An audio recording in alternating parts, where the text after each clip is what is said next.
Hi everyone, welcome to JR tutorials. I am your friend Rahul Jaiswal. तो दोस्तों, आखिरी पड़ाव और आखिरी वीडियो आपके लिए मैं लेकर आ गया हूं, जिसमें हमने एक जो सीरीज की शुरुआत की जिसका नाम था हॉट्स क्वेश्चन का सीरीज। ऑलरेडी नौशाद सर ने एक दिन पहले लाइव रिवीजन दिया था हॉट्स का, तो वो तो हो गया, लेकिन कुछ और इंपॉर्टेंट हॉट्स जो मुझे लगे, जो शायद मुझे पढ़ाना जरूरी था, इसलिए मैं वो हॉट्स के क्वेश्चन लेकर आया था। तो ऑलरेडी एक वीडियो बना चुका हूं जिसमें हमने चैप्टर नंबर 1, 2, 3 के हॉट्स क्वेश्चन दे दिए। और ना सिर्फ इतना, बल्कि कम से कम पिछले 2 दिन में हमने 8 से 10 वीडियो आपको दिया हुआ है, जिसमें लर्निंग स्ट्रैटेजी से लेके 1 मार्क्स के क्वेश्चन से लेके 2 मार्क्स के क्वेश्चन, 3 मार्क्स के क्वेश्चन, 4 मार्क्स के क्वेश्चन, हॉट्स क्वेश्चन, सभी चीजें दे दिया। और मैं थक चुका हूं वीडियो बना के, लेकिन फिर भी आप लोग के लिए एनर्जी आती है, क्योंकि यार आप लोग के लिए कुछ अच्छा करना है, एंड डेफिनेटली आगे भी ऐसे ही मेहनत करता रहूंगा। तो आज ये वीडियो देख लो, इसमें चैप्टर नंबर 4, 5, 6 के एक एक दो इंपॉर्टेंट हॉट्स है, वो आपको मैं करा दूंगा, जो 3 मार्क्स के कैटेगरीज में मोस्ट प्रोबेबली पूछा जा सकता है और अलग अलग क्वेश्चंस में भी पूछा जा सकता है। तो एक बार इसको चेकआउट कर लो, बहुत अच्छे तरीके से यहां पे पढ़ाने की कोशिश करूंगा। कुछ चीजें ऑलरेडी सॉल्व है, कुछ चीजें ऑलरेडी सॉल्व है तो उसको ऊपर ऊपर से बता दूंगा, कुछ चीजें सॉल्व नहीं है तो उसको सॉल्व करके भी बताऊंगा,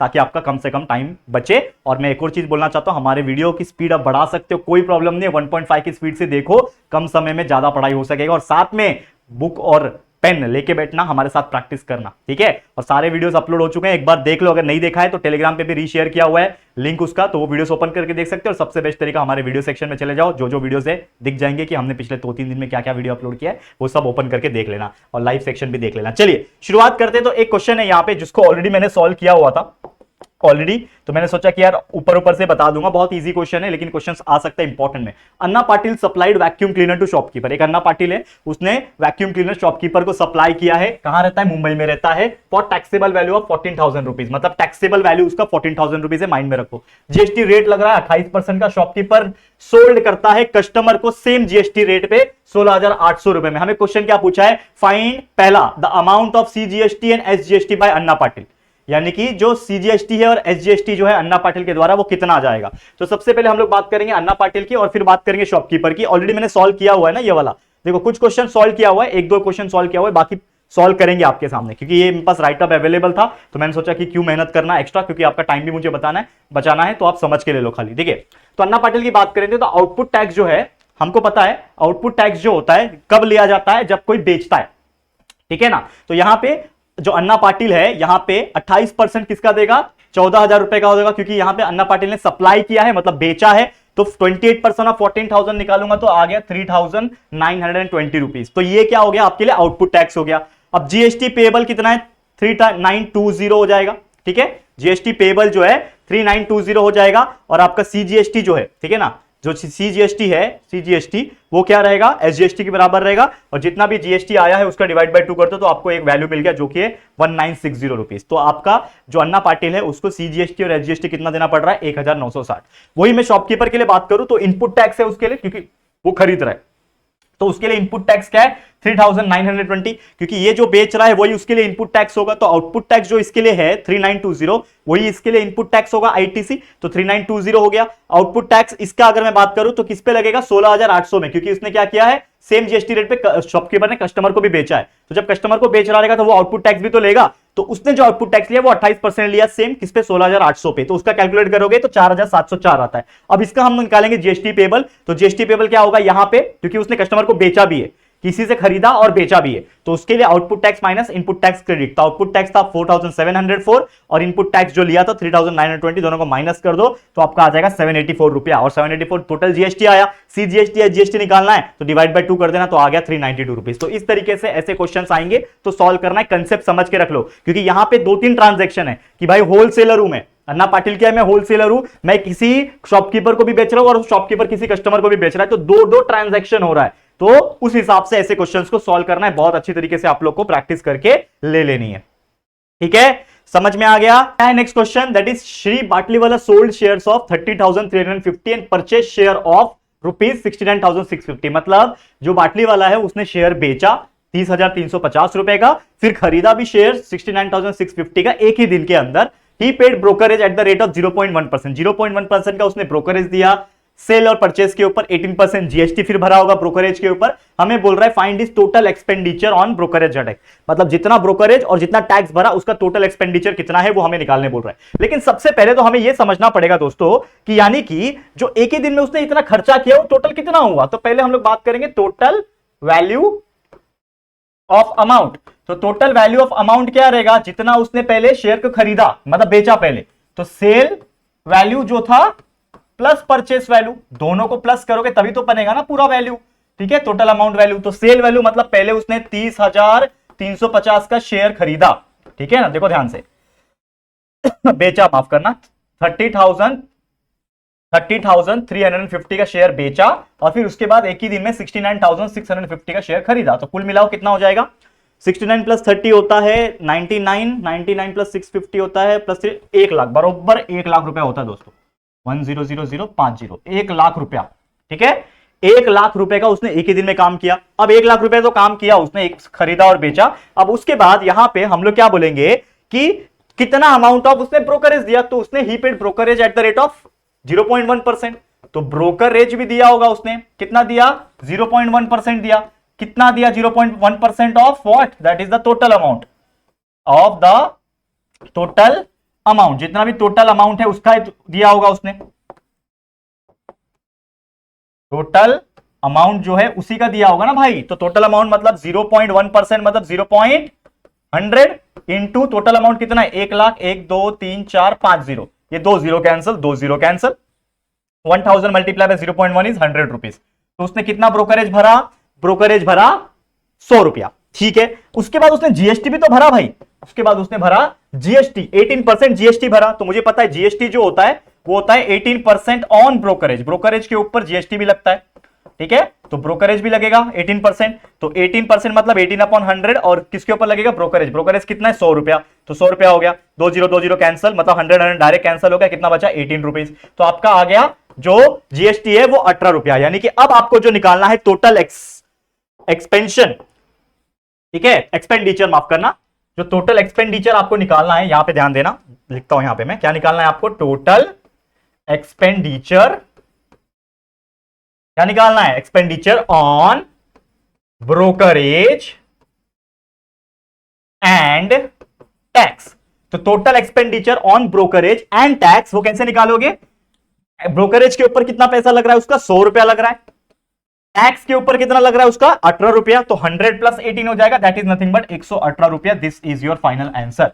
क्वेश्चन ये पूछा था कि आपका ब्रोकरेज और टैक्स में कितना पैसा लग रहा है कुल मिला के, तो 118 रुपया लग रहा है, 100 ब्रोकरेज में, 18 रुपया जीएसटी में, मिल गया, समझ में आ गया। तो ये था आपका क्वेश्चन। एक और क्वेश्चन है इसी चैप्टर में से, फाइनेंशियल प्लानिंग में से, उसको मुझे आपको बताना है, जो कि थोड़ा सा यूनिक टाइप का एग्जांपल है।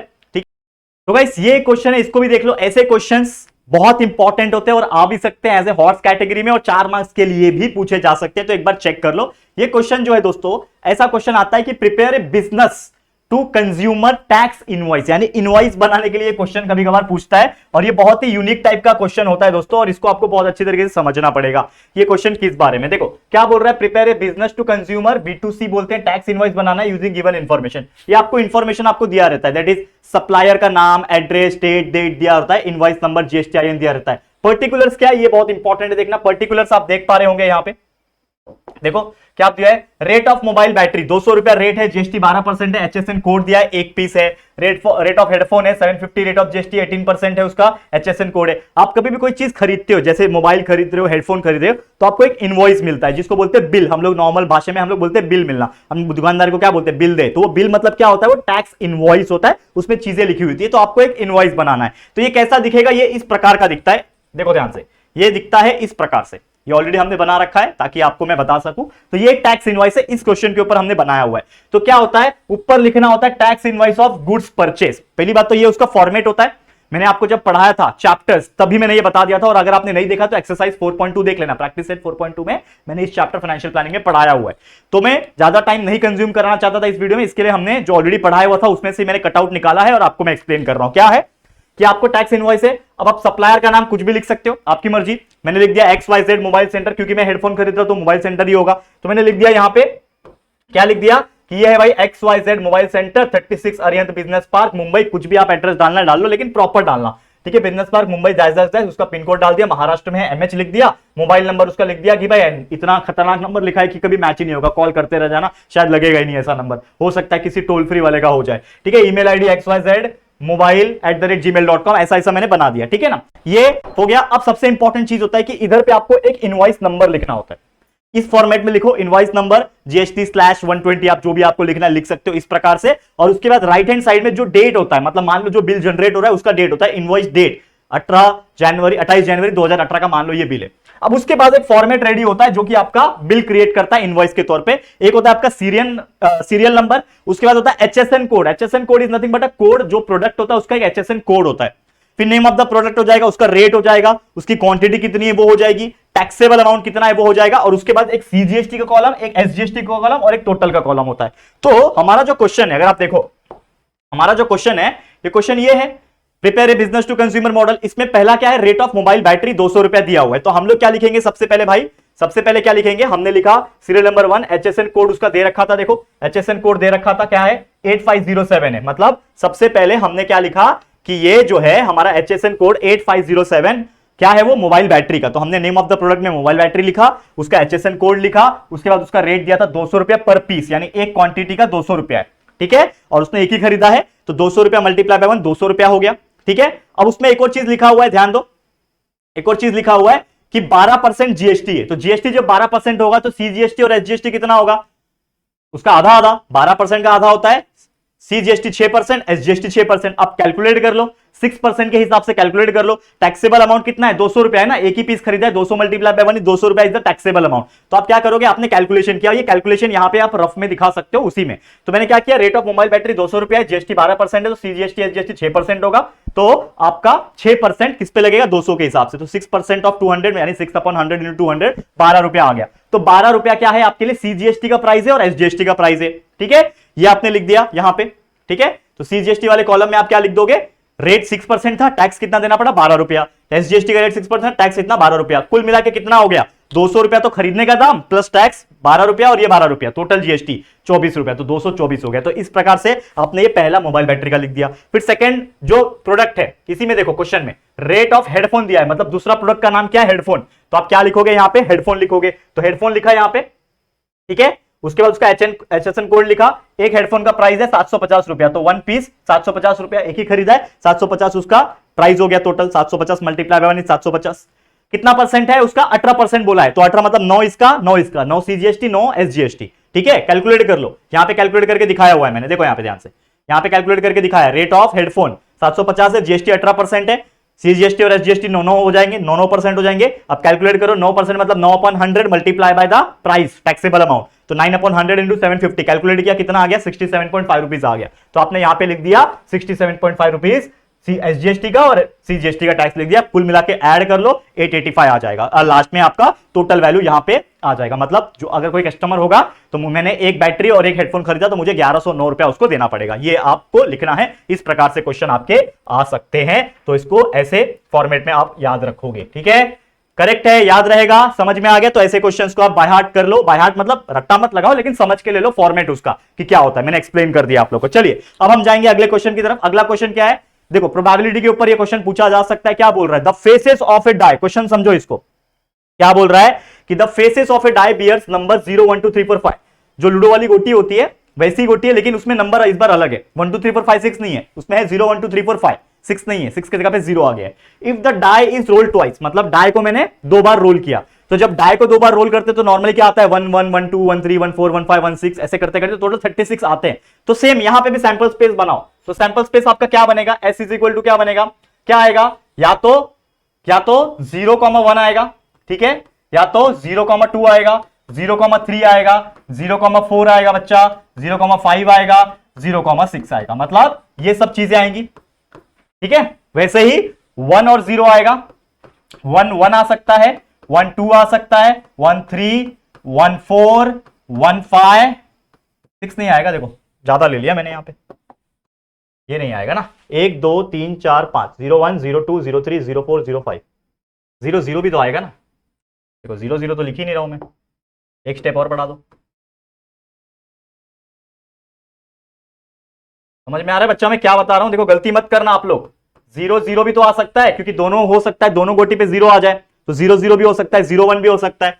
वैसे यहां पे 1 0 1 1 1 2 1 3 1 4 1 5 बराबर, उसके बाद 2 0 आ सकता है, 2 1 2 2 2 3 2 4, वैसे 2 5, उसके बाद 0 3 1 3 2 3 3 3 4 और 3 5 भी आ सकता है। वैसे ही आप लोग का 4 0 4 1 4 2 4 3 4 4 4 5 भी आ सकता है। और साथ ही में आप लोग का एक 5 0 5 1 5 2 5 3 5 4 और 5 5 भी आ सकता है। समझा ये चीजें? बस फर्क सिर्फ इतना है, जहां पे आप लोग नॉर्मल डाई फेंकते हो तो उसमें 1 से लेके 6 तक आते हैं, इसमें 0 से लेके 5 दिया हुआ है। तो पहले 0 0 आ सकता है, 0 1, ऐसा करते करते हमने बना लिया। तो कुल मिला के कितने हो जाएंगे काउंट कर लो, मुझे पता है 36 होंगे, देख लो गिन लो। तो नंबर ऑफ एस मेरा कितना आ गया? 36 आ गया। Number of S is equal to 36। हमें क्वेश्चन क्या पूछा है? If the die is rolled twice then find the probability that the product of the digits on upper face is 0। मतलब जो प्रोडक्ट आएंगे, मतलब मल्टीप्लिकेशन जो आएंगे अपर फेस पे, वो 0 आना चाहिए। तो हम लोग मान लेंगे, क्या मानेंगे? Let A be the event, let A be the event of getting 0 of the product of numbers on upper face, products of numbers on upper face, ऊपर की फेस में 0 आने चाहिए अगर मल्टीप्लाई करूं तो। A का सैंपल स्पेस बनाओ बच्चे, कौन से ऐसे नंबर आएंगे जिनको मल्टीप्लाई करके 0 आ जाए। तो जहां जहां 0 लगाए वही 0 आएंगे, बाकी सब तो नहीं आएंगे। तो ये 0 0, ठीक है, ये पूरा ये पूरा ये पूरा ये पूरा ये पूरा, इन सबको मल्टीप्लाई करोगे 0 ही आएंगे। फिर ये भी आएगा, ये भी आएगा, ये भी आएगा, ये भी आएगा और ये भी आएगा। बाकी कोई भी ऐसा नंबर नहीं है जिसको आपस में मल्टीप्लाई करो 0 आ जाए। तो ये जितने हैं वो लिख लो। क्या है? सबसे पहले 0 0 है, 0 1 है, 0 2 है, 0 3 है, 0 4 है और 0 5 है। उसके बाद क्या होगा? 1 0 होगा, 2 0 होगा, 3 0 होगा, 4 0 होगा और लास्ट में 5 0 होगा। कुल मिलाओ और काउंट कर लो। 1 2 3 4 5 6 7 8 9 10 11 कितने हो गए? नंबर ऑफ ए कितना हो गया? 11 हो गया। नंबर ऑफ ए आपका 11 आ गया। अब आपको इसी चीज का क्या निकालना है दोस्तों? प्रोबेबिलिटी निकालना है। तो probability of A is nothing but number of A divide by number of S. Number of A है आपका 11, नंबर ऑफ एस है आपका 36। कट हो सकता है, नहीं हो सकता है, तो यही आपका answer 11/36 is your final answer. अब बोलो, क्वेश्चन टफ है, हॉट्स कैटेगरी का है, लेकिन ये इजी है। सॉल्व करते जाओ, दिमाग चलाओ, कंसेप्ट ध्यान में रखो, बाकी हर चीज आपके लिए इजी है। समझ में आ गया बच्चा? क्लियर है? चलो आगे बढ़ते हैं। एक आखिरी एग्जांपल है, इसको भी फटाफट से देख लेते हैं और क्या है इसको समझ लेते हैं। ठीक है, ये क्वेश्चन आपका क्या है? पाई चार्ट का क्वेश्चन है, पाई डायग्राम का क्वेश्चन है। क्वेश्चन क्या बोल रहा है देखो, समझो क्वेश्चन को। A survey of students are made, game का है, टोटल स्टूडेंट्स है 1000 स्टूडेंट्स है। How many students like cricket? इसमें से कितने स्टूडेंट्स क्रिकेट खेलते हैं? तो पहला एग्जांपल सॉल्व करता हूं। How many students like cricket, कैसे पता चलेगा क्रिकेट का? तो मुझे पता है एक formula, that is central angle का फॉर्मूला होता है थीटा इज इक्वल टू एक फॉर्मूला होता है क्रिकेट की। अगर बात कर रहे हैं तो number of students like cricket upon total number of students into 360. This is the formula for calculating the central angle. But in this case we know the central angle. Cricket के लिए कहां है? क्रिकेट के लिए central angle दिया है 81 degree का। ठीक है, तो यहां पे मैं लिखूंगा 81, पता है मुझे। Number of students like cricket, यही तो निकालना है मुझे। Number of students like cricket, यही तो मुझे निकालना है बच्चा। और upon total number of students दिया हुआ है 1000 मल्टीप्लाई बाय 360। ठीक है, कुछ होगा यहां पे, कुछ होगा क्या बच्चा? देखो यहां पे अगर कुछ होगा तो 10 10 यहां काट दो, ये 100 को इधर मल्टीप्लाई कर दो तो ये हो जाएगा 8100। 36 को नीचे लेके आ जाओ, यहां हो जाएगा और इज इक्वल टू अकेला बच जाएगा यहां पे नंबर ऑफ स्टूडेंट्स लाइक क्रिकेटवा। ठीक है, तो चलो यहां पे अगर आप देखो तो 6 के टेबल में जा सकता है, 9 के टेबल में जाएगा। 9 4 36 है, 9 9 81 है, 0 0 आ गया। ठीक है, 4 के टेबल में 4 1 4 होता है, 4 2 8 होता है, 10 बचा, बराबर 10 बचा, 4 2 8 अगेन और 20 बचा, 4 5 20, 225 आ गया। मतलब हमारा आंसर आ गया कि कितने बच्चे को क्रिकेट पसंद है। तो आप सीधा आंसर लिखो, therefore number of students like cricket is equal to 225 students. ठीक है, 225 स्टूडेंट ऐसे कैलकुलेट करने के बाद हमें पता चला कि 225 ऐसे स्टूडेंट्स हैं जिनको क्रिकेट खेलना पसंद है। यह आ गया पहले का आंसर, समझ में आ गया। चलो आगे बढ़ जाओ, सेकंड क्वेश्चन, यहां पे हेडिंग डालो। सेकंड क्वेश्चन देखो क्या बोल रहा है। How many students like football, तो सेम उसी प्रकार करेंगे हम लोग, कितने स्टूडेंट्स को फुटबॉल पसंद है, तो हम लोग वही formula, that is theta is equal to number of students like football whole divided by total number of students multiply by 360, बराबर। तो यहां पे क्या हो जाएगा, थीटा कितना है फुटबॉल के लिए, थीटा कितना है देखो, फुटबॉल के लिए theta, central angle is 63 degree given here, तो 63 is equal to number of students like football whole divided by total number of students is 1000 multiply by 360। Solve कर लो बच्चा, 0 0 गेट्स कैंसल, 100 इधर मल्टीप्लाई हो जाएगा 63, 100 इज इक्वल टू नीचे आ जाएगा 36 और इधर पे बच जाएगा number of students like football, ठीक है ये वाला। अब करना कुछ नहीं है, 9 के टेबल में 9 4 36, 9 7 63 और ये 2 0 कैंसिल, 0 0 आ गया। 4 के टेबल में 700 जाएगा, 4 1 4, 4 1 4, 30 बचा, 4 7 28, 20 बचा, 4 5 20, 175। तो देयरफॉर आपका आंसर आ जाएगा, therefore number of students like football is equal to 175 students. आ गया, खत्म कहानी। अब एक आखिरी क्वेश्चन बच गया, इसको भी देख लेते हैं, थर्ड वन लिखो यहां पे। तीसरा क्या पूछा है, तीसरा कैटेगरी में देखो ध्यान से, how many students prefer other game, other बच्चे मतलब अदर गेम कितने बच्चे खेलते हैं, तो 72 डिग्री बच्चे दिए हुए हैं। अब सेम फॉर्मूला अप्लाई करूंगा, कहां गया मेरा formula, theta is equal to number of students prefer other games whole divided by total number of students, ठीक है। देखो थोड़ा रफ हैंडराइटिंग लिख रहा हूं क्योंकि ये सब चीजें बस समझाने के लिए है। मल्टीप्लाई बाय 360 होगा, नॉट 100, 360 मल्टीप्लाई करना, गलती मत करना, गलती से भी गलती हो गई तो मार्क्स कट जाएंगे। थीटा कितना दिया इसके लिए, अभी अभी देखा था हमने, अदर के लिए 72 दिया थीटा, ठीक है। 72 is equal to number of students prefer other games whole divided by total number of students है 1000 मल्टीप्लाई बाय 360, खत्म। 0 0 गेट्स कैंसिल, 100 उधर मल्टीप्लाई हो जाएगा, ये हो जाएगा 72 100 is equal to number of student prefer 72 नीचे आ जाएगा 36 भी ना, प्रेफर अदर गेम्स। सॉल्व कर लो, आंसर निकाल दो बच्चा, ठीक है। चलो सॉल्व कर लो, 9 के टेबल 9 4 36, 9 8 72, 0 0 कैंसिल, 4 1 4, 4 2 8, 200 आ गया, ठीक है। क्या बोलोगे, therefore number of students prefer other game, कितने बच्चे ऐसे हैं जो अदर गेम्स को प्रेफर करते हैं, 200 बच्चे ऐसे हैं। इस तरीके से हमने ये पूरा का पूरा एग्जांपल को सॉल्व कर लिया। एक ही एग्जांपल में 3 क्वेश्चन थे, तो 3 मार्क्स के लिए पूछे जा सकते हैं डेफिनेटली लास्ट के टॉपिक्स में, तो अच्छे से मेहनत करना, प्रैक्टिस करके लेना। इसी के साथ इस वीडियो को मैं एंड करता हूं, ठीक है। बहुत ज्यादा जबरदस्त तरीके से हमने पूरा इस 3 दिन का जो गैप था आपके अलजेब्रा का, मैथ्स 1 का, इतना मेहनत किया कि आप सोच भी नहीं सकते। पिछले साल के बच्चों से भी ज्यादा आपके लिए मेहनत किया गया बच्चे, तो प्लीज अच्छे से प्रैक्टिस करके लो जो भी समय बचा है और एग्जाम में अच्छे अच्छे मार्क्स लाना। All the very best. आज के लिए इतना ही। ये वीडियो कैसा लगा जरूर से कमेंट करना, वीडियो पसंद आए तो प्लीज लाइक करना, शेयर कर देना अपने सभी दोस्तों के साथ, उनको भी बोलो आगे शेयर करने के लिए। और फर्स्ट टाइम आए हो चैनल पे तो फटाफट से हमारे चैनल को सब्सक्राइब करके बेल आइकन को भी प्रेस कर देना, ठीक है दोस्तों। तो चलो जल्दी मिलेंगे फिर एक और नई वीडियो में, तब तक के लिए thank you and good bye.